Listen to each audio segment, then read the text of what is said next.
You abandoned this family." My brother's voice slammed through the courtroom so hard that even the court reporter stopped typing for a second. "You disappeared for years while Mom and Dad suffered," Jason shouted, pointing directly at me. "And now you want half of everything Dad worked for?"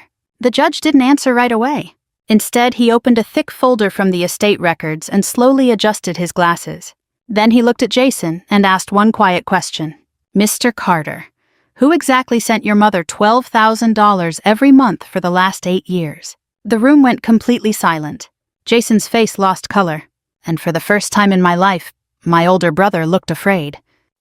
3 weeks earlier, I stood outside my parents' church in Pensacola, Florida, staring at the white funeral program in my hands, while the Gulf wind pushed against my black dress. Harold Carter, beloved husband, father, and grandfather. My father had been dead for 4 days, and I still hadn't cried. Maybe because grief doesn't always arrive as tears. Sometimes it arrives as numbness. Sometimes it settles into your chest like wet concrete. The church parking lot overflowed with pickup trucks and old sedans from people who'd known my father for decades. He'd spent 42 years working at the naval shipyard before retiring with bad knees and a failing heart. Everybody respected Harold Carter. Quiet men usually earn that kind of respect slowly. I spotted my brother near the church entrance, shaking hands like a politician at a county fair. Jason wore a navy suit that probably cost more than 3 months of my grocery budget. His arm rested around our mother while he accepted sympathy from neighbors. He looked exhausted, but not grieving. There's a difference. When his eyes finally landed on me, his jaw tightened immediately. Mom turned too. The coldness in her expression hit harder than I expected. No smile. No hug. "No, I'm glad you made it home safely." Just silence. I should have been used to it by then. I'd spent most of my adult life learning how to stand in rooms where I wasn't fully wanted. I walked toward them slowly. "Hi, Mom." She gave a small nod without meeting my eyes. Jason let out a dry laugh. "Well," he said loudly, "look who finally remembered she had a family." A few nearby relatives awkwardly looked away. I ignored him. "I'm here for Dad," I said quietly. Jason smirked. Funny timing. Mom finally spoke. "That's enough, Jason." But she didn't sound angry at him. She sounded tired. That hurt worse. Inside the church, I sat alone near the back pew, while old family friends shared stories about my father fixing fishing boats, helping neighbors after hurricanes, and volunteering at veteran breakfasts every Memorial Day. I listened quietly. Every story sounded true, but incomplete. Nobody talked about the man who quietly called me every Sunday night for 15 years. Nobody talked about the whispered conversations from overseas military bases while mortars echoed in the distance. Nobody talked about the nights Dad cried because he couldn't pay Mom's medical bills. Those stories belonged to me, and apparently they were going to stay buried with him. After the service, people gathered in the fellowship hall for sandwiches and coffee casseroles the church ladies always made after funerals. I stood near a window holding untouched coffee when my niece Ava approached me carefully. She was 20 now, college sophomore, sweet kid. "Hi, Aunt Emily," she said softly. I smiled for the first time all day. "You've grown up on me." She laughed a little. "You always say that." "That's because it keeps happening." For a second, things felt normal again. Then Jason appeared beside us. "Ava, your grandmother's looking for you." She hesitated before walking away. The second she disappeared, Jason's face hardened. "You've got some nerve showing up after all these years." I kept my voice calm. "I came to bury my father." "No," he snapped. "You came for the money." The accusation didn't surprise me. Still, hearing it out loud stung more than I expected. I didn't ask Dad for anything. Jason stepped closer. "You left this family behind while I stayed here cleaning up every mess." I almost laughed at the irony. But I stayed quiet. That always frustrated him more. He lowered his voice. "Mom's not gonna lose this house because of you." I stared at him carefully then. Lose the house. Dad had owned the house outright for years. Or at least, he was supposed to. Something cold moved through my stomach. "What are you talking about?" Jason looked away too fast. "Nothing." Then he walked off. That night I stayed in an old motel near Highway 98 because Mom never invited me home. The room smelled faintly like mildew and cigarette smoke baked into the curtains from 20 years earlier. I sat on the edge of the bed staring at the blinking air conditioner while memories crawled through my head. Afghanistan. Kuwait. North Carolina? Long nights moving military cargo. Birthdays missed. Christmas calls from overseas. Wiring money home month after month. I closed my eyes. Dad's final voicemail still sat saved in my phone. I listened to it again around midnight. "Hey, Emmy, just checking in. Your mom's treatments went okay this week. Don't worry about us. I know you're tired. I'm proud of you anyway." His breathing sounded weak near the end. "I wish your brother understood someday." The message ended there. I didn't sleep much after that. 2 days later, the lawyer called us in for the will reading. The office sat in a brick building downtown beside a bait shop and an insurance agency. Small town Florida. The kind of place where everybody knows everybody's business. Jason arrived first with Mom and a leather folder tucked under his arm like he was already preparing for war. When the attorney explained that Dad's estate would be divided equally between both children, Jason exploded instantly. "What?" The lawyer calmly repeated himself. "Mr. Carter's will states that all remaining assets are to be divided 50-50 between Emily Carter and Jason Carter." Jason stood up so fast his chair nearly tipped backward. "This is insane." Mom looked shocked too. Jason pointed directly at me. "She abandoned this family for 20 years. The lawyer tried calming him down, but Jason kept going. "I stayed here, I took care of them, I handled everything while she played soldier overseas." I felt every eye in the room turn toward me. Still, I said nothing. Then Jason delivered the line that changed everything. "If she wants money so badly," he said bitterly, "we'll settle this in court." And deep down, I think that's exactly what my father knew would happen. I drove past my childhood home 3 times before finally pulling into the driveway. The little blue house looked smaller than I remembered. The porch railing leaned slightly now, and one of the shutters hung crooked beside the front window. Dad used to repaint every spring whether it needed it or not. The old oak tree was still there, though. Dad planted it the year I was born. I sat in my rental car for a full minute staring at the house while memories kept arriving uninvited. Summer thunderstorms. Mom frying catfish in the kitchen. Jason teaching me how to ride a bike before he became someone I barely recognized. Funny how grief mixes good memories with painful ones until you can't separate them anymore. I finally stepped out and walked toward the mailbox. The metal flag hung loose and rusted. Bills stuffed the box so tightly I could barely pull them free. Final notices, past due statements, medical collections, property tax warnings. My chest tightened immediately. Dad had never allowed unpaid bills to pile up like this. Never. I stood there flipping through envelopes while the Florida heat pressed down around me like wet wool. Then the front door opened. Mom stepped onto the porch slowly. For a second, she just stared at me. She looked older than she had at the funeral only 2 days earlier. Smaller somehow? Grief ages people fast. "You don't have to stand in the driveway," she said quietly. Not warm, not cold either. Just tired. I walked toward the porch. "How are you feeling?" "I buried my husband," she answered. "How do you think I'm feeling?" I nodded slowly. Fair enough. Inside the house smelled exactly the same. Coffee. Furniture polish. Dad's old pipe tobacco lingering in the walls even though Mom made him quit years ago. Some things never really leave a home. Mom moved carefully into the kitchen while I noticed stacks of unopened paperwork covering the dining table. More bills. More bank notices. I picked one up. Second mortgage statement. My stomach dropped. Dad took out a second mortgage. Why? The balance still owed was nearly $90,000. Mom noticed my expression immediately. "Your father said not to worry about it." "When did this happen?" She sat down heavily. "A few years ago." "A few years ago for what?" She looked away. "Jason had some business problems." "Of course he did." I closed my eyes for a second. Dad had mortgaged the house to save Jason again. How bad were the debts? Mom rubbed her forehead. "I don't know all the details." That meant she knew enough. I'd seen this pattern my entire life. Jason messed up. Dad rescued him. Mom defended him. And somehow everybody acted like it was normal. Meanwhile, I'd spent 20 years trying not to become another burden. Mom suddenly looked at me carefully. "Your brother stayed." I almost laughed. There it was. The family religion. Jason stayed. As if physical proximity automatically made someone loyal. "He lived 10 minutes away," I said quietly. Dad still climbed ladders fixing roofs in his 70s. "That's not fair." "No," I answered softly. "It isn't." The room went still after that. I didn't come home looking for a fight. But grief has a way of loosening old truths people spent years avoiding. Mom stood and opened the refrigerator. "You still take your coffee black?" "Yeah." She poured 2 cups automatically. For a few seconds it almost felt like old times again. Then she said the one thing I knew had lived in her heart for years. "You could have come home more." There it was.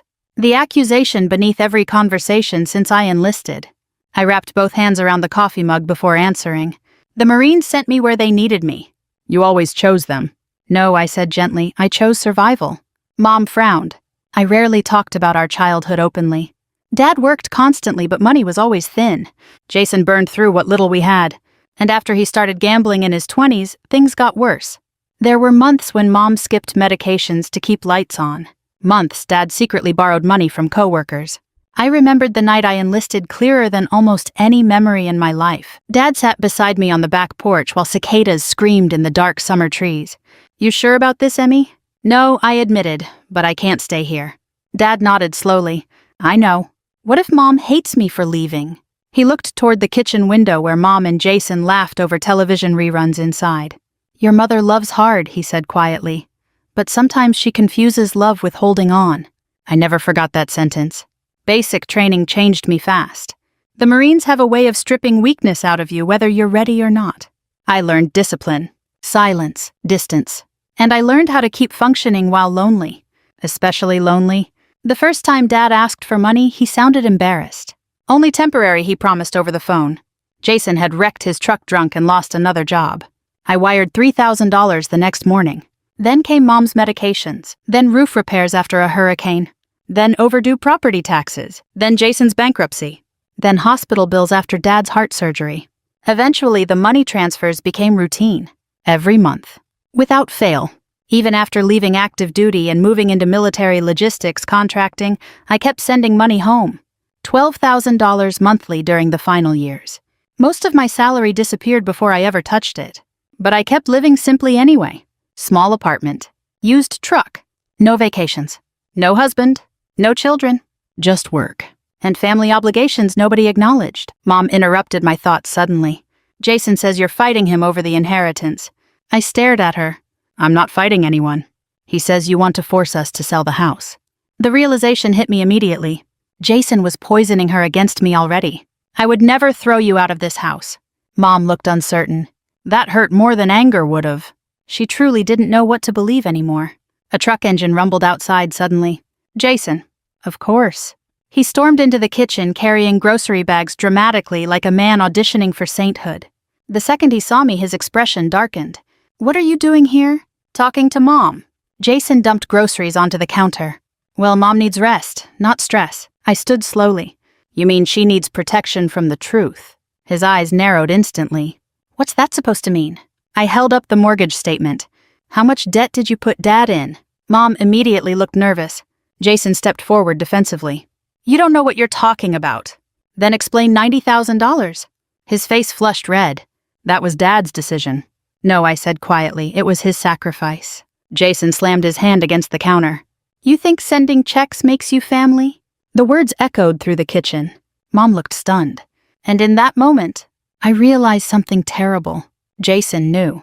Maybe not every detail, but he knew money had been coming from somewhere all these years, and he'd convinced himself he deserved it. That night after I left the house, I sat in my car outside the marina watching fishing boats rock against dark water. Dad used to bring me there after school sometimes, said the ocean made problems feel smaller. My phone buzzed around 9 o'clock. Unknown number. I answered carefully. Miss Carter? Yes. This is Daniel Reeves from the probate office. We may need additional financial records before next week's hearing. What kind of records? A pause. Your father attached several private account statements to the estate file. My grip tightened on the phone. What statements? Another pause. The judge specifically requested them remain sealed until court. The courthouse in Escambia County smelled like old paper floor polish and bad coffee. Somehow courthouses always smell the same no matter where you go. I arrived 20 minutes early wearing the only navy blazer I owned that still fit properly. My hands stayed steady, but my stomach hadn't settled since sunrise.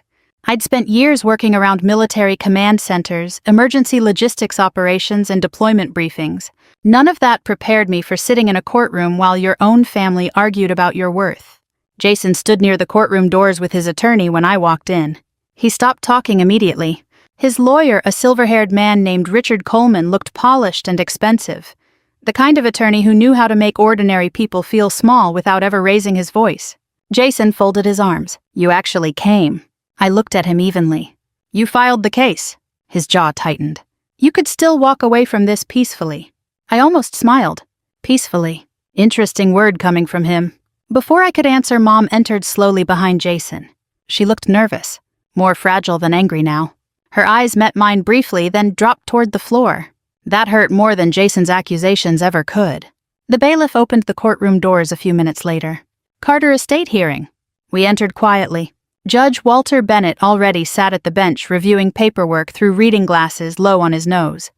He looked about 70 himself. Calm face.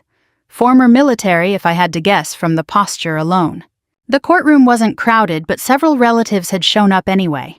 Small-town family drama attracts spectators like church gossip. I recognized 2 cousins and aunt from Mobile and 3 neighbors from my parents' street sitting quietly in the back rows. Jason wanted an audience. Of course he did.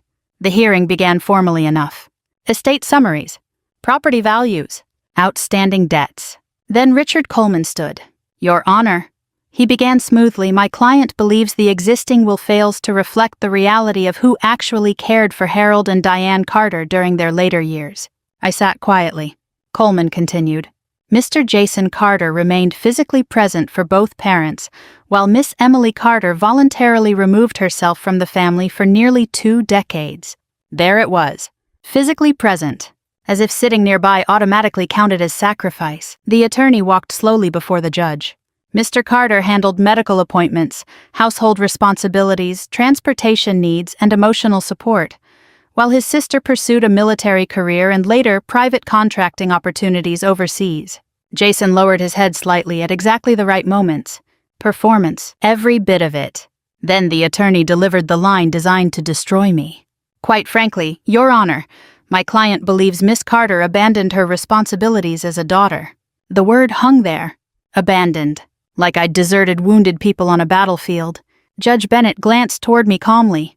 Miss Carter, would you like to respond? Every eye in the room shifted toward me.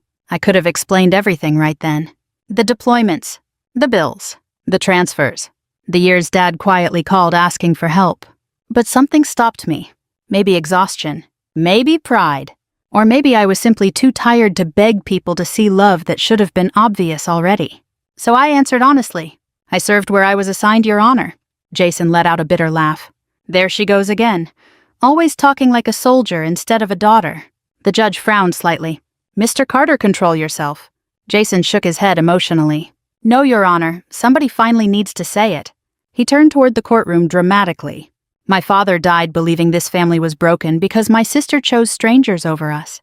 Mom flinched beside him. That caught my attention. Jason noticed too late. Because suddenly I realized something important. Dad never would have said that. Not in a million years. Jason was rewriting our father now that the man couldn't defend himself. The attorney placed a hand lightly on Jason's arm. Take your time. Jason nodded like a grieving saint. I gave up opportunities to stay close to my parents, he continued. I sacrificed my own future to care for them. I stared at him in disbelief. Sacrificed. Jason had spent half his adult life unemployed. Dad paid his truck payments. Dad covered gambling debts. Dad refinanced the house twice because of him. And somehow Jason still saw himself as the martyr. The judge reviewed paperwork silently for several moments.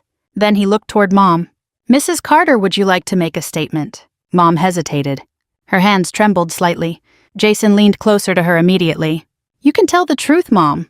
Something about the way he said it bothered me deeply. Like coaching. Mom cleared her throat. Emily always worked hard, she said softly.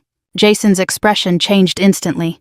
But, she continued nervously, she wasn't around very much. There it was again. Around. The measurement everyone used against me. As though distance erased sacrifice, the judge nodded politely. Then he turned pages inside the estate file slowly. Very slowly. His expression changed almost immediately. He adjusted his glasses. Looked again. Then flipped backward several pages. The room grew quieter. Even Jason noticed something shifting. Judge Bennett leaned back slightly. Counselor, he said carefully, why are these financial records attached to the estate documents? Richard Coleman frowned. I'm sorry. The judge lifted several papers. These monthly wire transfers. My heartbeat slowed instantly. Dad had included them. Jason looked confused. What transfers? Judge Bennett studied the pages carefully. For approximately 8 years, he said slowly, Mrs. Diane Carter received monthly deposits averaging $12,000. The courtroom went still. Mom blinked in confusion. What? The judge continued reading. Consistent deposits, no interruptions. Jason frowned harder. That doesn't make sense. Judge Bennett looked directly at him then. Mr. Carter, do you know who sent your mother this money? Silence. Real silence, not courtroom silence. The kind that changes the oxygen in a room. Jason stared blankly. Mom looked frightened now. The judge turned another page. These funds appear connected to overseas military contracting accounts. My chest tightened. Dad really had prepared for this. Every transfer. Every statement. Every year. Saved. Protected. Jason slowly turned toward me. His face lost color one piece at a time. No, he whispered. I looked down at my hands. The judge spoke again. Miss Carter. I finally raised my eyes. Yes, Your Honor. Did these transfers come from you? Nobody moved. Nobody breathed. I could hear the air conditioner humming above the courtroom ceiling. And suddenly, I was back in tiny overseas apartments eating microwave dinners alone while wiring money home before paying my own bills. Back in Kuwait working 18-hour days. Back in Afghanistan sleeping beside satellite phones waiting for Dad's late-night calls. Back in all those years nobody saw. I answered quietly. Yes, sir. Gasps spread softly through the courtroom. Mom's hand flew to her mouth. Jason stared at me like he'd never seen me before. The judge removed his glasses carefully. Then he asked the question that shattered my brother completely. If Miss Carter abandoned this family, he said slowly, who exactly has been keeping it alive? Nobody spoke for several seconds after the judge asked that question. Jason looked like a man trying to wake himself from a bad dream. Mom sat frozen beside him, both hands covering her mouth, while tears slowly gathered in her eyes. And me, I wished I were anywhere else. That's the part people never understand about family secrets. When the truth finally comes out, it rarely feels victorious. Mostly it feels sad. Judge Bennett laid the papers down carefully. Miss Carter, he said gently, please explain these transfers. I swallowed once before answering. There's not much to explain, Your Honor. The judge raised an eyebrow slightly. $12,000 monthly for nearly 8 years seems like quite a bit to explain. A few nervous chuckles moved through the courtroom before dying quickly. I kept my voice steady. My father called me after my mother got sick. They were behind on medical bills. Mom slowly turned toward me. Sick, she whispered. I looked at her carefully. You had cancer, Mom. Her face crumpled slightly. The judge glanced through more records. These transfers continued long after the treatments. Yes, sir. Why? I hesitated. Because the real answer sounded cruel out loud. Because one person in that family created emergencies faster than I could solve them. Finally, I answered honestly. Because the bills never stopped. Jason suddenly stood up. This is ridiculous. Judge Bennett looked up sharply. Sit down, Mr. Carter. Jason ignored him. She left us for 20 years, and now suddenly she's pretending to be some kind of hero. I closed my eyes briefly. Same Jason. Even cornered by evidence, he still reached for performance. The judge's tone hardened. No one said anything about heroes. Jason pointed at me furiously. She thinks sending money makes her better than everybody else. I looked at him quietly. I never said that. Then why hide it? The question landed harder than he realized. Because deep down, I'd asked myself that same thing for years. Judge Bennett leaned forward slightly. Yes, Miss Carter. Why was this arrangement secret? I looked toward Mom first. Then Jason. Then the old wooden floor between us. Because Dad asked me not to tell anyone. The courtroom stayed silent. The judge frowned thoughtfully. Did he explain why? I nodded slowly. He was ashamed. Jason laughed bitterly. Ashamed of what? This time I looked directly at him. Of how much debt you kept putting them in. The words hit the room like broken glass. Jason's face turned bright red instantly. That's a lie. No, I said quietly, it's not. Judge Bennett lifted another document from the estate file.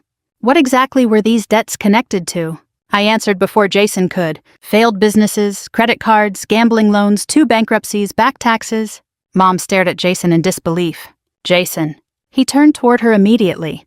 Don't listen to this. The judge interrupted calmly. The court has supporting records for those claims. Jason's breathing became shallow. I could see panic beginning to replace anger now. Because lies work best when nobody brings paperwork. Judge Bennett opened another sealed envelope from the estate file. This appears to be a handwritten statement from Harold Carter himself. The room went completely still again. Dad. Even after death, Dad was still trying to hold the family together. The judge adjusted his glasses and began reading. If you are hearing this, he read slowly, Then my children have probably reached the point I feared most. Mom lowered her head immediately. The judge continued. My daughter Emily has supported this family financially for many years. Most of the money keeping this household alive came from her sacrifices. Jason stared at the table silently. Emily asked for nothing in return, the judge read. No praise, no control, no recognition. I felt heat building behind my eyes for the first time since Dad died. Judge Bennett turned another page. I asked her to keep the arrangement private because I wanted to protect this family from shame, especially Diane. Mom started crying softly. She loved Jason so fiercely that she could never fully see what was happening, and I was too weak to stop it. Jason suddenly slammed his palm against the table. This is unbelievable. The judge looked up sharply. Enough, Mr. Carter. Jason stood anyway. You're all acting like I robbed them. The judge's expression hardened. Didn't you? Jason froze. The silence that followed felt unbearable. Finally, he sat back down slowly. Judge Bennett returned to the letter. There's more. Nobody moved. If Jason ever reads this, the judge continued. I hope he understands something before it's too late. Love is not measured by who stays physically closest. Sometimes the child carrying the heaviest burden is the one suffering quietly far away. Mom broke completely then. The sound that came out of her didn't even sound like crying anymore. It sounded like regret. Deep, crushing regret. I stared at the table because I couldn't bear looking at her. The judge folded the letter carefully. Then he asked softly, Mrs. Carter, were you aware your daughter was paying most household expenses? Mom shook her head slowly through tears. Number. Were you aware Miss Carter funded your cancer treatments? Another shake. No. I closed my eyes briefly. Dad really never told her. Not fully. Maybe he thought protecting everyone would somehow keep the family from falling apart. But hidden truths rot families from the inside eventually. Judge Bennett reviewed more records. There are also tuition payments made to Florida State University under an anonymous trust. Ava, my niece. Jason looked confused again. The judge glanced up. These payments also came from Miss Carter. Mom turned toward me slowly like she no longer recognized her own daughter. You paid for Ava's college. I nodded once. She deserved a chance. Mom covered her face again. Oh my God. Jason looked shattered now. Not remorseful yet. Just exposed. There's a difference. The judge leaned back quietly. Then he looked directly at me. One thing still confuses me, Miss Carter. I waited. You could have defended yourself years ago. Why stay silent? That question settled over the courtroom heavier than all the financial records combined. Even Jason looked at me then, waiting. I thought about every lonely deployment, every missed holiday, every time Mom praised Jason for being there while Dad quietly thanked me over the phone for keeping electricity on. Then I answered honestly, because I didn't want my mother to hate her son. Nobody moved after that, not even Jason. And for the first time since this whole nightmare began, my brother finally looked ashamed. The hearing recessed for lunch, but nobody moved right away. The courtroom sat under a heavy silence that seemed to press against every wall. Jason remained frozen in his chair, staring at the table while Mom quietly cried beside him. I stood slowly gathering my folder and purse, hoping to leave before anybody tried speaking to me. Then I heard Mom's voice behind me. Emily. I stopped. Not because I wanted to. Because after all these years, some part of me still reacted any time my mother sounded broken. I turned carefully. She looked smaller than ever, sitting there alone in the courtroom bench. Her mascara had streaked slightly beneath tired eyes, and grief seemed to pull at her shoulders like physical weight. I didn't know she whispered. The words trembled so badly they almost disappeared. I nodded once. I know. That only made her cry harder. I couldn't stay there watching it. So I left the courtroom and walked outside into the humid Florida afternoon. The heat hit me instantly. Thunderclouds gathered low over Pensacola Bay while traffic rolled slowly past the courthouse square. I sat alone on a bench beneath an old magnolia tree and stared at nothing for a while. Funny thing about emotional exhaustion. Eventually you stop feeling angry. You just feel empty. About 20 minutes later, somebody sat down beside me. Jason. I almost stood immediately. Relax, he muttered. I'm not here to fight. I kept my eyes forward. That'd be a nice change. He gave a bitter half laugh. Neither of us spoke for several seconds. Then he rubbed both hands over his face and said quietly, You really paid for all that.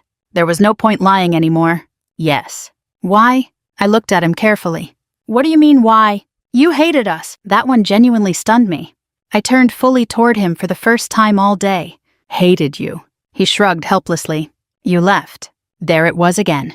That childish equation he'd built his whole life around. Leaving equals betrayal. Staying equals love. No matter what actually happened afterward.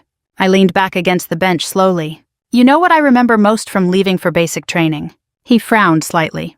What? Dad slipping $50 into my bag because he knew I didn't have enough money for toiletries. Jason looked away. I remember Mom crying like somebody died, I continued. And I remember you asking Dad if you could have my car. His face tightened immediately. That was 20 years ago. Yes, I said softly. And somehow nothing ever changed after that. The breeze picked up around us, carrying the smell of rain and salt water. Jason stared out toward the street. You think I'm some kind of monster? I didn't answer immediately, because the truth was more complicated than that. No, I finally said. I think you got used to being rescued. That hit him harder than yelling would have. He lowered his eyes toward the sidewalk. I didn't ask Dad to mortgage the house. No, I replied quietly. You just kept creating situations where he felt he had to. Jason swallowed hard. For the first time since I came home, he actually looked tired instead of angry. You don't understand what it was like staying here? I almost laughed at the irony again. You're right, I said. I was too busy sleeping in military tents. His jaw clenched. That's not fair. Neither was wiring half my paycheck home while hearing people call me selfish. That one landed. Hard. Jason looked down at his hands. You know what Dad used to say about you? I waited. He said you were the strongest person he'd ever known. Something inside my chest tightened painfully. Dad rarely gave compliments directly. That generation of men didn't always know how. Jason shook his head slowly. I hated hearing it. I looked at him carefully. Why? Because every time he said your name, Jason whispered, I felt like I was already disappointing him. That changed something. Not everything, but something. For the first time, I stopped seeing only the selfish adult sitting beside me. I saw the scared little boy our parents accidentally trapped inside him. Dad expected strength from me. Mom protected weakness in Jason. And over decades, those roles hardened into identities none of us escaped. Jason laughed bitterly to himself.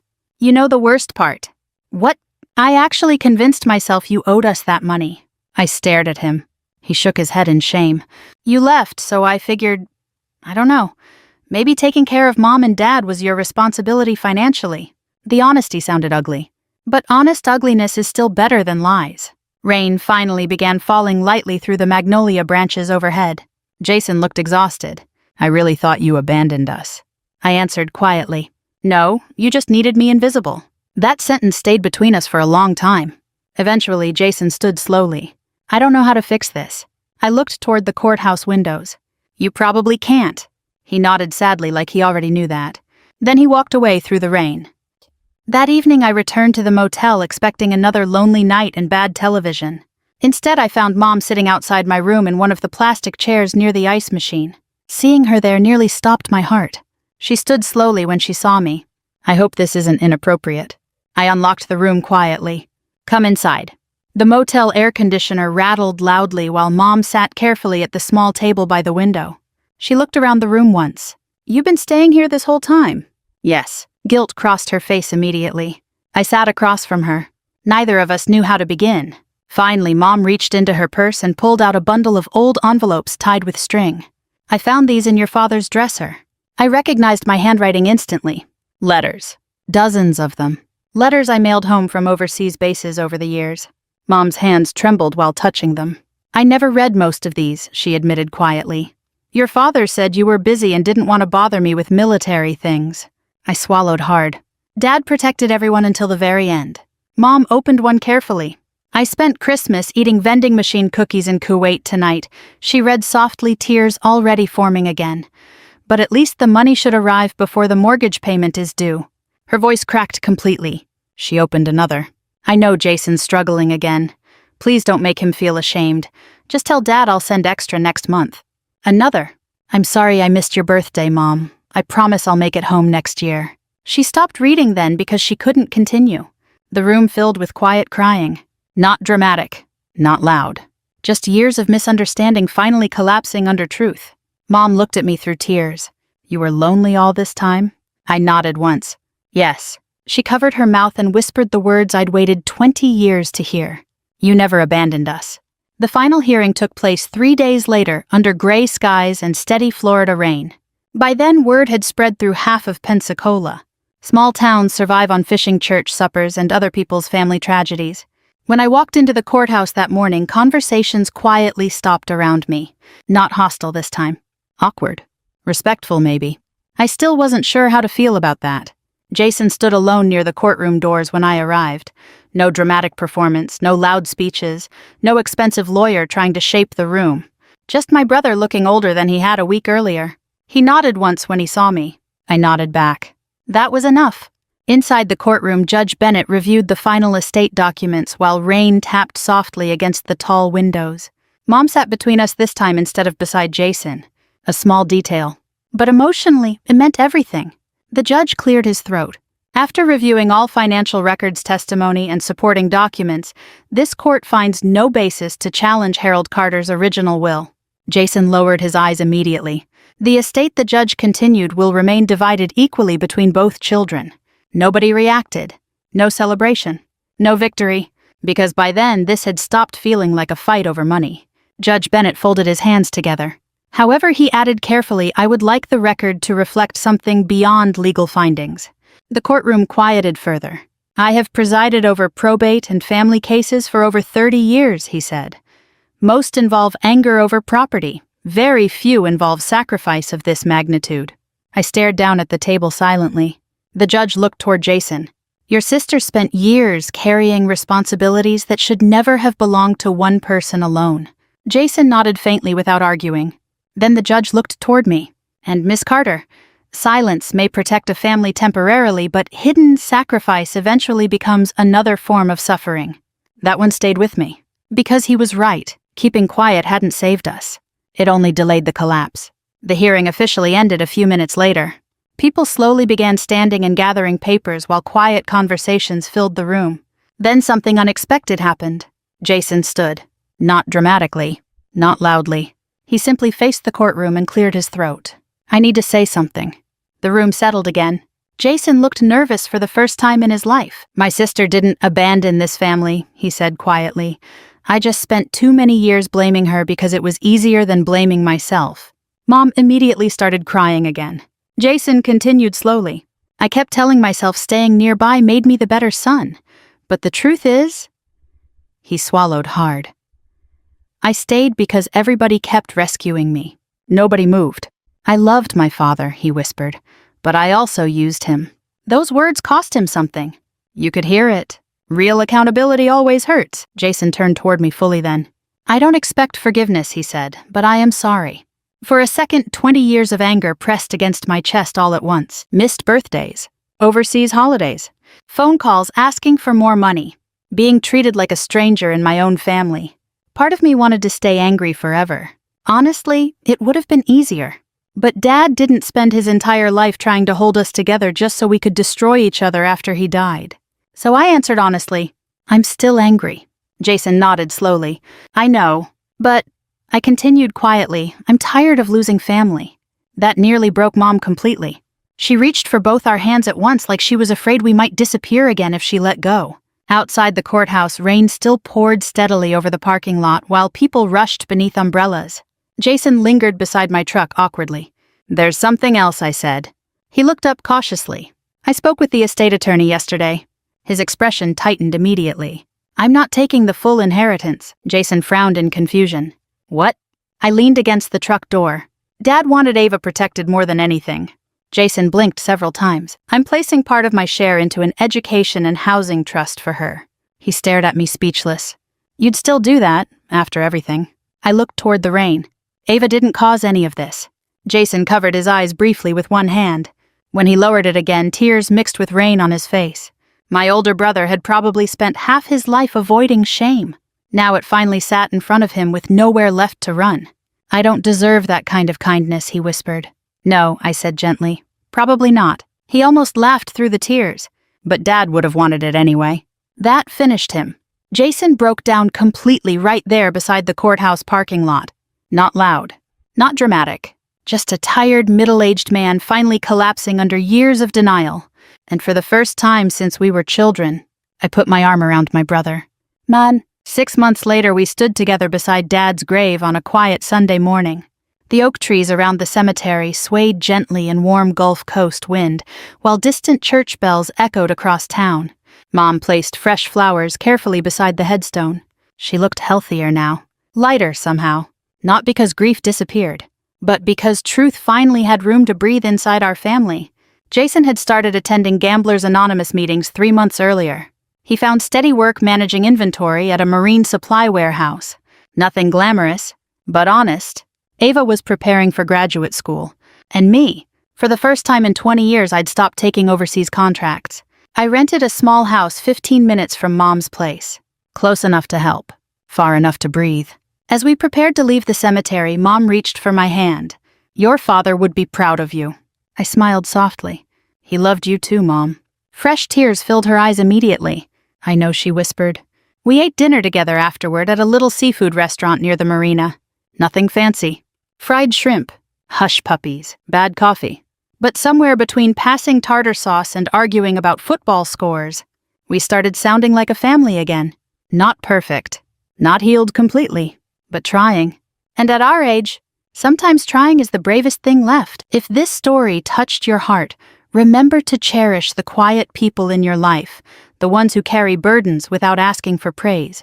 Sometimes the strongest love is the kind nobody sees until much later. And if you've ever known someone who sacrificed silently for family, share this story with them. They deserve to be remembered too.